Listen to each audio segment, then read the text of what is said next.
Yo, dude, we're going to break down your backside 360 to see where we can improve it. We'll just watch it real quick. Go from a start. Pretty solid, dude. So first thing, we'll start with takeoff.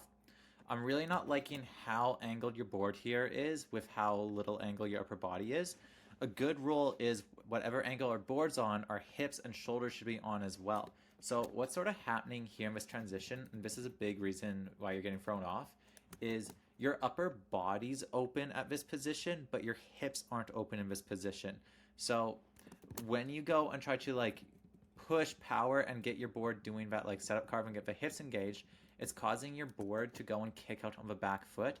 And that's because when you rotate your upper body, it really shifts your weight towards your front foot, makes your front foot a pivot, makes it so the back foot kicks out. So even though you're not opening every part of your body into this position, you're losing that edge grip.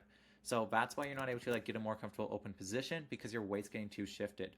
So what you need to do here is very simple. We need to take the hips and slightly pull them back. That way we can go and keep ourselves a little bit more centered over the board and have more room to open the hips up. I'll go and just do a little demonstration for you.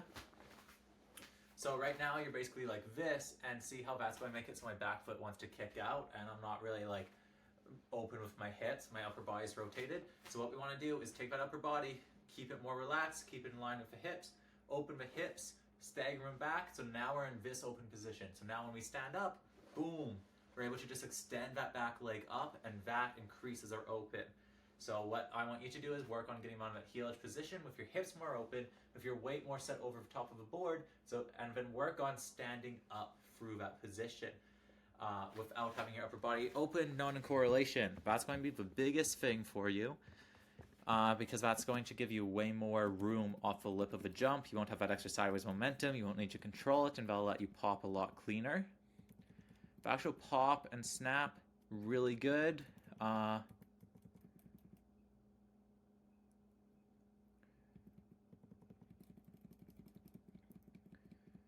So your weight right now is shifted towards your heel edge when you're at the air here. See how it's sort of like you're sitting in a chair? We really want our axis of rotation to be set over the balls of our feet. And I think what's happening here is just upper body's too tall when you're snapping. You're just extending too much, shifted too far back, and that's enough to get you dipped. So then when you pull your head through, now you're pulling through on this axis of rotation up and around instead of straight through over the balls of your feet. So a couple options for this. One, we can snap less.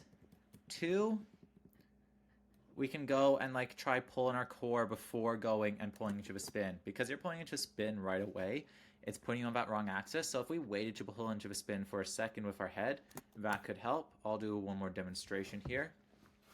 So instead of going and snapping like this and then immediately pulling your head, what's going to go and watch, pull your weight up towards your heels because you're doing this. I think that's where this axis of rotation is coming from.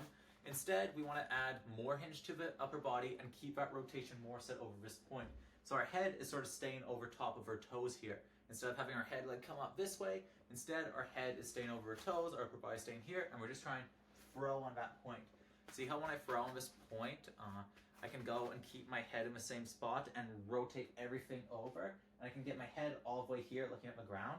So that way I don't need to try to look around. Instead, I'm just pulling through the spotted position. So work on that, set up on the heel carve, work up a wind up, and working on snapping with keeping your head more over here. And that's going to keep it more connected to the chest, keep your center of mass more over the top of the toes. And yeah, I think that should fix all the issues we're seeing.